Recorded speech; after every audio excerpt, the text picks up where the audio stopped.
Hello बच्चों, sky learning में आपका फिर से स्वागत है। आज हम करेंगे एरर का नेक्स्ट क्वेश्चन जो कि है क्वेश्चन नंबर 27 से। तो ये क्वेश्चन बच्चों आया था 2022 के अंदर। क्या कहता है सवाल, इसमें आपको z दिया हुआ है a square B cube by C power 4। तो z की वैल्यू दी हुई है बच्चों a square B cube by C power 4। इस इक्वेशन में आपको पता क्या करना है, रिलेटिव एरर। रिलेटिव एरर का मतलब क्या होता है? रिलेटिव एरर वो एरर होता है जो कि रेशियो होता है mean absolute error divide by mean value. ठीक है, अब इसके अंदर क्या है, इसके अंदर हमारे को रीडिंग्स तो दी नहीं हुई, यहां पे ना एक एक्सप्रेशन दिया हुआ है। इस एक्सप्रेशन को सॉल्व करने के लिए आपको पावर वाला रूल याद रखना होगा कि पावर आगे आ जाती है और जो आपके पास ये अल्फाबेट होता है या जो भी आपके पास ये ए बी सी दिए हुए हैं, इनको एब्सोल्यूट मतलब डेल्टा की फॉर्म में लिखते हैं और डिवाइड बाय इसकी ओरिजिनल वैल्यू। तो ध्यान देना इसको। सबसे पहले क्या करना है, इसके अंदर रिलेटिव एरर पता करना है। तो इन चार ऑप्शंस में से एक आंसर है हमारा। तो delta Z by Z mean absolute error divide by mean value. Clear? ये रिलेटिव एरर होता है। इक्वल टू पावर आगे आ जाएगी बच्चों, और जो a है इसमें डेल्टा a बाय a हो जाएगा। क्लियर हो गया? Plus 3 delta b divide by b। उसके बाद नीचे है c की पावर 4। अब वैसे मैथमेटिकली देखा जाए तो ये c की पावर -4 होती है। क्लियर है? ठीक है, ये होगा, बट हमें यहां पे क्या करना है, हमें यहां पे एरर निकालना है। अब गलतियां हमेशा जुड़ती हैं, कम नहीं होती। तो प्लस का साइन 3 यहां आएगा 4, 3 नहीं 4। जो पावर है वो आगे आ जाती है, power delta c divide by c. अब मोस्ट ऑफ द बच्चे क्या करते हैं, वो इसको ठीक करेंगे। क्यों? क्योंकि मैथमेटिकली वो अपनी जगह सही है कि पावर आगे आने का मतलब है -4 आगे आएगा। बट बच्चों इसमें ऐसा नहीं होता, एरर निकाल रहे हैं ना, एरर कभी भी हमारे यहां पे जो होते हैं डिडक्ट नहीं होते, हमेशा जुड़ते जाते हैं। क्लियर है? तो आपका ये आंसर है, और ऑप्शन नंबर जिसमें सारे पॉजिटिव होंगे और पावर के साथ वो है ऑप्शन नंबर सी। तो करेक्ट ऑप्शन होगा ऑप्शन नंबर सी। देखो 2 मिनट का क्वेश्चन था ना। ओके, अगला सवाल क्या कहता है बच्चों, क्वेश्चन नंबर 28। स्टेटमेंट को पढ़ो। क्या कह रही है स्टेटमेंट? एक सिल्वर वायर है बच्चों, एक सिल्वर वायर है, वायर बना लेते हैं। ये वायर है, इसके अंदर m दिया हुआ है। कितना दिया हुआ है? m 0.6 plus minus 0.006। रेडियस दिया हुआ है 0.5 प्लस माइनस 0.005, और l लेंथ दी हुई है 4 प्लस माइनस 0.04। ये हमारे को इसके अंदर डेटा दे रखा है। करना क्या है, the maximum percentage error in the density. अब परसेंटेज एरर जो होता है वो रिलेटिव एरर जो हम निकालते हैं उसमें मल्टीप्लाई बाय 100 कर देते हैं। एग्जांपल लेता हूं, जैसे मान लो मैंने बोला a है, a में रिलेटिव एरर क्या हो जाएगा, delta a divide by a। अब इसका परसेंटेज बनाना है तो मल्टीप्लाई बाय 100 कर दो, ये आपका परसेंटेज एरर हो गया। समझ में आ गया ना? तो सेम अब यहां पे क्या है, अब आप कहोगे यहां पे हमें एक्सप्रेशन नहीं दिया है, डोंट वरी, बट यहां पे इसने क्या पूछा है, डेंसिटी। अब डेंसिटी का फॉर्मूला क्या होता है बच्चों, डेंसिटी होता है रो। डेंसिटी का फॉर्मूला होता है मास अपॉन वॉल्यूम। अब यहां पे सिलेंडर है, सिलेंडर में आपको रेडियस दिया हुआ है, एल दिया हुआ है, तो वॉल्यूम क्या होता है, अब इसमें एरिया ऑफ क्रॉस सेक्शन क्या है, पाई आर स्क्वायर, और कितनी बड़ी लेंथ है एल, तो वॉल्यूम क्या हो जाएगा, पाई आर स्क्वायर एल। तो लिख दो इसको, rho is equals to m pi r square l. अब देखो इसको, इसकी जो शक्ल सूरत है ऐसी होगी ना, एक्सप्रेशन के जैसी। बस अब इसको क्या करना है, सिंपल है। तो delta rho by rho m delta m by m, ठीक है। और पाई है, पाई तो कांस्टेंट होता है, कांस्टेंट में एरर कैसे प्रोपेगेट करेगा, इसको छोड़ दो। तो प्लस में 2 delta R divide by R plus delta L divide by L. इतनी बात समझ में आ गई। अब नंबर कैसे डालें, डेल्टा एल कौन है ये तो हमें पता नहीं है। अब ध्यान दो, इधर आओ, ये क्या होता है m, इसको क्या लिखते हैं डेल्टा m, ठीक है। जो आगे होता है वो हमारा नॉर्मल है और जो बाद में है वो डेल्टा वाला है, क्लियर है। तो यहां पे ये r हो जाएगा प्लस माइनस डेल्टा r हो जाएगा, सिंपल है ना। और क्या निकालना है, परसेंटेज एरर निकालना है, तो सारे मल्टीप्लाई बाय 100 कर देंगे हम लोग, ठीक है। ओके, तो परसेंटेज में आ जाएगा। तो सबसे पहले थोड़ी जगह बना लेते हैं इसको सॉल्व करने के लिए।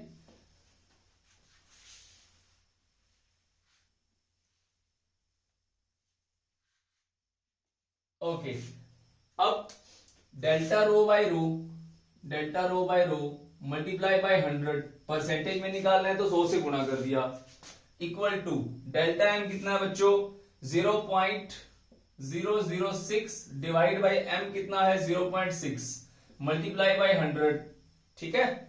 समझ में आ रहा है ना, ध्यान दो इसको। प्लस में 2, डेल्टा आर कितना है 0.005 divide by 0.5 multiply by 100 plus delta L, delta L कितना बचा 0.04 डिवाइड बाय एल कितना है 4 मल्टीप्लाई बाय 100, क्लियर है ना। मल्टीप्लाई बाय 100 क्यों, परसेंटेज एरर। ओके, बस अब इसको सॉल्व कर लो। अब यहां से देखो, अगर ये पॉइंट हटाते हो तो नीचे 1000 आ जाता है, ठीक है।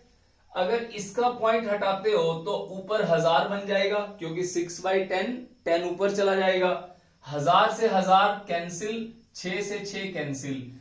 अब यहां पे गलती क्या होती है बच्चों, बच्चा यहां पे ना कुछ भी नहीं लिखता, इसको 0 मान लेता है। ऐसा नहीं करना, 1 है ये, क्योंकि 6 से काटा है 6 को तो 1 आएगा, ठीक है। ये 1 आ गया, तो यहां आ गया 1%, प्लस पॉइंट हटाया 1000 हो गया, पॉइंट हटाया यहां 1000 बन गया, 1000 से 1000 कैंसिल, 5 से 5 कैंसिल, 2 बच गया बच्चों 2%, प्लस पॉइंट हटाया 100 आया, 100 से 100 कैंसिल, 4 से 4 कैंसिल 1, तो यहां 1%, 2 और 1 3 और 1 4% ठीक है, 4% हो गया बच्चों। तो ऑप्शन नंबर ए ये आपका आंसर आ गया। तो बच्चों ये हमारे क्वेश्चन थे 27, 28। अब करते हैं क्वेश्चन नंबर 29। अगला सवाल है 29। क्या कहता है बच्चों ये? अगला सवाल ये कहता है कि एक क्वांटिटी y है जिसको इस फॉर्मूला से रिप्रेजेंट किया गया है। अब एरर जो इनके अंदर पता लगा है MRG में, एरर जो है वो इसके अकॉर्डिंग रिस्पेक्टिवली है। आपको पता क्या करना है, इसमें 2 वेरिएबल है x एंड p, उनकी वैल्यूज पता करनी है। कैसे करते हैं बच्चों? 2021 का क्वेश्चन है ये। सबसे पहले देखो इसकी इक्वेशन को देखो, इसकी इक्वेशन है और एरर का सवाल है, परसेंटेज में है तो रिलेटिव एरर वाला क्वेश्चन बनेगा। पावर आगे डेल्टा जो नाम है डिवाइड बाय ओरिजिनल, ठीक है।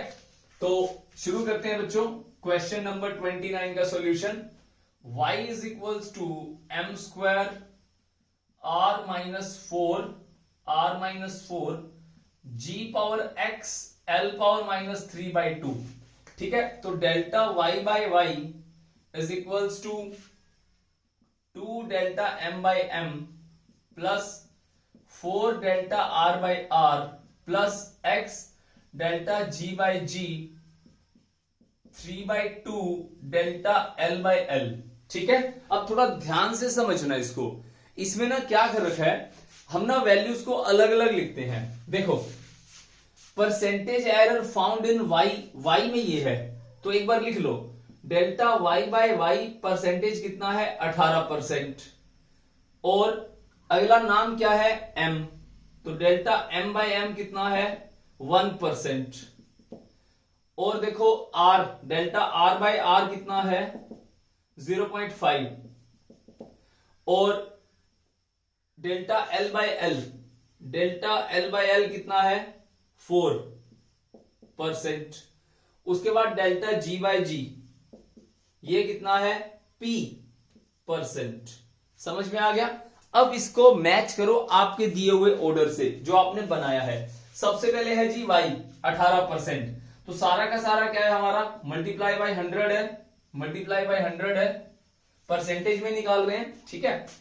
तो क्या हो गया बच्चों, ये डेल्टा y बाय y 18% हो गया, equal to 2 delta m by m कितना है 1% है, मल्टीप्लाई बाय 1% प्लस ये क्या है हमारे पास बच्चों 4 डेल्टा r बाय r कितना है 0.5%, 0.5% हो गया बच्चों, plus x delta g by g कितना है, देखो यहां पे ऑर्डर में g जो है l से स्वैप कर रखा है, पहले g आना चाहिए था और बाद में आना चाहिए था l, बट इन्होंने क्या करा हमारे साथ थोड़ा सा चालबाजी करी, तो डेल्टा g बाय g कितना है p%, इसको ऐसे लिखना है, ये p% हो गया, समझ में आ गया, plus 3/2 delta l by l 4% गुणा में 4%, इसको सॉल्व कर लो, हमें x और p की वैल्यू निकालनी है ना, बस हो गया 18%, ठीक है, और 18 के बाद क्या है ये 18% 2% प्लस में इसको सॉल्व कर लो, पॉइंट हटाया अपॉन में 10 आ गया, 5 दूनी 10 2 दूनी 4 2% प्लस xp% प्लस 2 दूनी 4 3 दूनी 6%, 2 2 4 6 और 4 10 इधर आ गया, 18 minus 10 is equals to percentage में आइए, परसेंटेज में आएगा इज इक्वल्स टू xp% हो गया, ठीक है, तो 8 आ गया ना 8%, 18 में से 10 गया 8 इज इक्वल्स टू xp बच गया, xp की वैल्यू कितनी है, अब यहां के बाद क्या करना है, सारे ऑप्शंस को मैच करके देखो, 5 और 2 की गुणा करो 10 आएगा, ऑप्शन नंबर 1 5 गुणा 2 कितना आ गया 10 आया, नहीं मैच कर रहा, हमें ऑप्शन से पता लगेगा, दोनों की मल्टीप्लाई करते जाओ, जहां 8 आ जाएगा वो आपका आंसर है, 4 3 12, ऑप्शन बी नहीं जी, 4 गुणा 3 12, ये भी नहीं है, ये भी नहीं है, ऑप्शन नंबर सी 8 दूनी 16, ये भी नहीं है, उसके बाद डी यही होगा 16/3 मल्टीप्लाई 3/2, तो 3 से 3 कट गया, 2 से काटा 8%, तो हमारा xp का प्रोडक्ट 8 होना चाहिए, वो xp की वैल्यू हमारी यहां है, सो आपका फाइनल आंसर हो गया डी, क्लियर है। अगला सवाल, नेक्स्ट क्वेश्चन में क्या है, एक पेंडुलम है बच्चों, उसकी लेंथ को 0.1% बढ़ा दिया गया है, ठीक है, करते हैं इसको सॉल्व।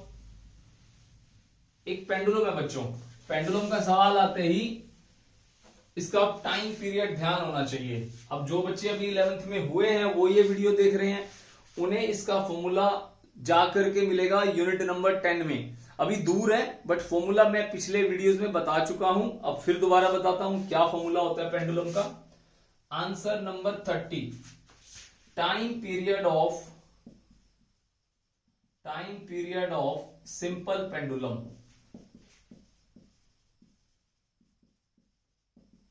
ये पेंडुलम होता है बच्चों,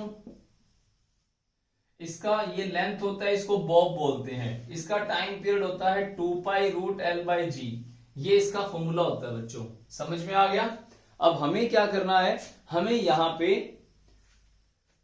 कहता है कि the length of pendulum is increases by this %, अब इसको पहले एप्रोप्रिएट फॉर्म में लिखते हैं, ठीक है, तो टाइम पीरियड में जो चेंज आया है वो पर डे के हिसाब से बताना है, तो मतलब पर डे एक दिन में कितने घंटे होते हैं 24 घंटे होते हैं, 24 आवर्स, ठीक है, तो इसके हिसाब से हमें नया टाइम पीरियड बताना है। अब सुनो कहानी क्या है, जब लेंथ ओरिजिनल थी तो टाइम पीरियड कितना था, इतना था 24 आवर पर डे, जब ये लेंथ थोड़ी सी बढ़ गई, ये लेंथ बढ़ गई कितना 0.1%, मतलब इसमें चेंज आ गया, तो नया टाइम पीरियड क्या होगा t डैश।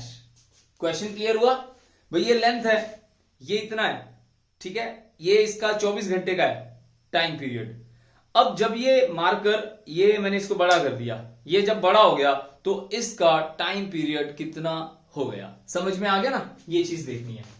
चलो सॉल्व करते हैं इसको, इस फॉर्मूले से सॉल्व होगा ये। ओके, गिवन क्या है, टी 24 आवर्स, सेकेंड्स में कन्वर्ट कर लें, आंसर सेकंड में दिख रहा है।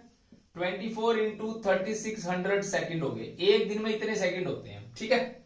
ओके, टाइम पीरियड का फॉर्मूला भाई 2 pi root l by g, तो दोनों तरफ स्क्वायर कर दे, स्क्वायरिंग बोथ साइड कर दो, तो t square is equals to 4 pi square l by g हो गया, ठीक है। समझ में आ गया यहां तक। हमें क्या करना है, टाइम पीरियड फाइंड आउट करना है। ओके, टाइम पीरियड, तो अगर ना भी करते तब भी काम चल ही जाना था इसके अंदर, ठीक है, क्योंकि लेंथ में चेंज हुए, ग्रेविटी तो कांस्टेंट है, ये कांस्टेंट है, ये कांस्टेंट है, ठीक है। तो ना भी करो स्क्वायरिंग बोथ साइड तब भी ठीक है, चल जाएगा, हो जाएगा उससे भी। तो t is equals to 2 pi और root l divide by root g, ऐसे लिख लूं क्योंकि ये दोनों चीजें तो सेम है, इनमें तो बदलाव होना नहीं है, छोड़ दो इनको। तो delta T by T is equals to 1/2 delta L by L. आसान हो गया ना, स्क्वायरिंग में फिर बात तो एक ही थी, डिवाइड बाई 2 आ जाता, कोई दिक्कत नहीं है। ओके, अब delta T by T, delta T पता लगाना है, डिवाइड बाई टी कितना है 24 इंटू 3600 इज इक्वल्स टू 1/2। अब डेल्टा एल बाई एल क्या है, percentage change in length of pendulum, कितना है 0.1%, तो इनटू में 0.1 कर दो डेल्टा एल बाई एल, तो ये परसेंटेज के अंदर है, ठीक है। चलो इसको छोड़ो, 100 इधर भी आएगा, तो इसको उठा के मल्टीप्लाई कर दो, तो डेल्टा टी कितना आ गया, डेल्टा टी की वैल्यू आ गई 1/2 इंटू 1/10 इंटू 24 इंटू कितना आ गया 3600, ठीक है। समझ में आ गई कहानी। बस अब इसको सॉल्व कर लो, जो भी होगा हमारा आंसर आ जाएगा। ओके, परसेंट था ना 0%, तो 0.1 है, इसका परसेंटेज बाय 100 भी आएगा ना, बाय 100 भी आएगा, तो 1 0 1 0 2 0 कट गई, तो 2 से काट लो इसको, आ गया 12, 2 से काट लो इसको, 2 पे 6 2 पे 5, कितना हो गया ये 36 इंटू 6 36, 6 18 और 3 21 डिवाइड बाय 5, तो 216 को भाग कर लो, 216 5 5 चौके 20 1 6 5 3 15 1.2 43.2, तो 43.2 हमारा ऑप्शन नंबर आता है 1। समझ में आ गया, ये हमारे क्वेश्चन थे। तो लेंथ ऑफ पेंडुलम कैसे करना है फिर से बता देता हूं एक बार।